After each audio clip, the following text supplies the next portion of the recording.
Alright, the topic of today's video is gonna be normal. And by that I don't mean that it's a normal topic, but rather it's the topic normal. The word normal. Starting off, I'm pretty sure that many people, if they look at me, they wouldn't say I'm normal. You know, beard and mohawk and stuff. But in fact, there are plenty of people on YouTube. Compared to them, I am pretty much normal. Normal, quote unquote. By what measure? Simply by virtue of, let's say, not having as many traits that would set me off from, let's say, the average Joe office worker. So I guess by virtue of being lower on the social deviation scale, so to speak, how far I deviate from what is commonly perceived as the social norm, which obviously is completely relative and changes all the time. For instance, if you go back in time, say 100 years or 150 years, pretty much every man had a beard. Most of them had. Today it seems that has become sort of fashionable again, or at least less unfashionable, I guess. So yeah, there you have something that has shifted quite a bit. As far as hairstyle is concerned, similar thing. There have been times when it was very common for men to have long hair, and I used to have long hair, which, you know, you wouldn't guess. A very obvious deviation of common social norms would be facial tattoos. Tattoos have become a lot more acceptable lately, but those are still, well, basically it's a social stigma. If you have tattoos in your face, I would assume that many people would interpret this as someone who has been in jail or something, or, you know, criminal scum of some sort, which is ridiculous. And I would like to have those. I would like to have, you know, some sort of marks in my face, you know, decorations, but for me that's a bit too extreme. Not because the thing in itself is too extreme, because objectively speaking there's obviously nothing wrong with putting ink in, you know, deeper skin layers, let's put it like that. But yeah, it is pretty much a social stigma, and people react to you very differently. Which leads me to the next point, the reactions that you're getting. The average Joe office worker reacts negatively to social deviations. In return, people who are alternative, who are deviants in that regard, or who belong to a subculture, they might react to average Joe office worker in that same way. They may react negatively. To them, you know, being clean-shaven, having the most average haircut that you can get, and, you know, sitting around in suit and tie and stuff, that's a social stigma. And I have to agree with that. To me, it's average Joe office worker, to me, just looks boring, like a copy of a copy, like just some random sheep, and you know, someone who succumbs to social pressures and, you know, just copies what everyone else does without figuring out who they truly are. And I do realize that I am biased in that regard. This is actually sort of a prejudice that I have, and it's not good to have that. And I try to be aware of it as much as possible and get rid of it as far as I can, because it's kind of dumb. isn't it? There may be people who are honestly comfortable with that. They like that, you know, hairstyle, those clothes.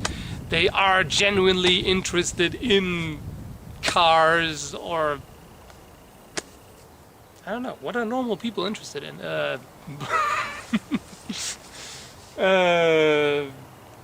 Bars? I don't know, whatever. So they might be genuinely interested in whatever normal people are interested in. So that's a bit unfair, but I hate mosquitoes. And this also leads me to something else that I saw on YouTube recently. There was a guy on YouTube who, in a video, he referred to himself as flamboyantly gay. You know, the gay stereotype. The guy who talks really like this and is really feminine. You know, the effeminate, I guess, shoe shopping, whatever other stereotypes. I don't really want to get into that. And he has apparently gotten negative responses from other gay men before, because they are annoyed by the stereotype, which is perfectly understandable. I can get that. I am personally myself, although I'm pretty much as straight as it gets, I am very much annoyed by those stereotypes of, you know, the girly guy, girly gay guy. That's what it is. It annoys me quite a bit, so wait. Sorry. I'm very much annoyed by those stereotypes. But what actually annoys me is that so many people think they are all like that.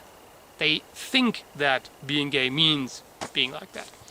Well, for those of you who think that, try to look up the term gay bear. You know, there is a certain subculture, let's put it like that, of gay men who are really masculine. Like they typically have beards and are, you know, massively built and hairy all over their body and stuff like that. I hate bugs.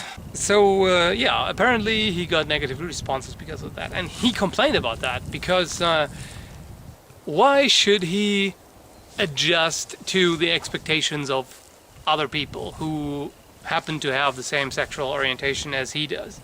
Because that's the way he is. That is his personality. That's how he feels natural. I have to agree entirely. It's even though it personally annoys me a little bit, once I know that this is who the person truly is, I can't say anything against it. Anything else would be hypocritical. It's if that's who you are, if you feel like that, if you want to be like that, fine, go for it. More power to you. So in that way, I really shouldn't be prejudiced towards normal people. But why am I talking about that anyway? Well, it's to make you think. I mean, those of you who don't already have an open mind and think that way. But it's so easy to reverse it. Normal and not normal, it's entirely relative. It's subjective. It changes. It's pretty much irrelevant. Because as you can see, depending on the person, all of a sudden you are not normal, maybe. Or there's something wrong with you, or something. Just depending on individual traits and upbringing and social environment and cultural background and bleh. There's a plethora of variables. Personally, I think we should get rid of that term. At least in a social context. The word normal has its uses, obviously. You can refer to, let's say, the boiling temperature of water, the normal boiling temperature, which is normal for certain altitudes. which also varies, but yeah. There are normal values. So normal as a technical term. Or maybe for things that are more universal, let's say normal brain functioning. In the sense that if you have some sort of impairment, like I guess autism is not a normal brain function, but we should use that term normal perfectly objectively, without values attached to it. Not in the sense that if you have an anormal brain structure, that's bad. Not in that sense. It's just an observation. That's it. So yeah, what's your perspective? How do you distinguish between normal or not normal? Or do you give a damn? And do you think that we as a society, Western society I guess, do you think that we should change how we use that term? Meaning that normal, not normal, not normal doesn't mean anything negative. And do you think we should loosen up those social norms and expectations? If that's even possible. Alright, so thanks for watching, and do me a favor. At the next opportunity, kill some mosquitoes for me, will ya?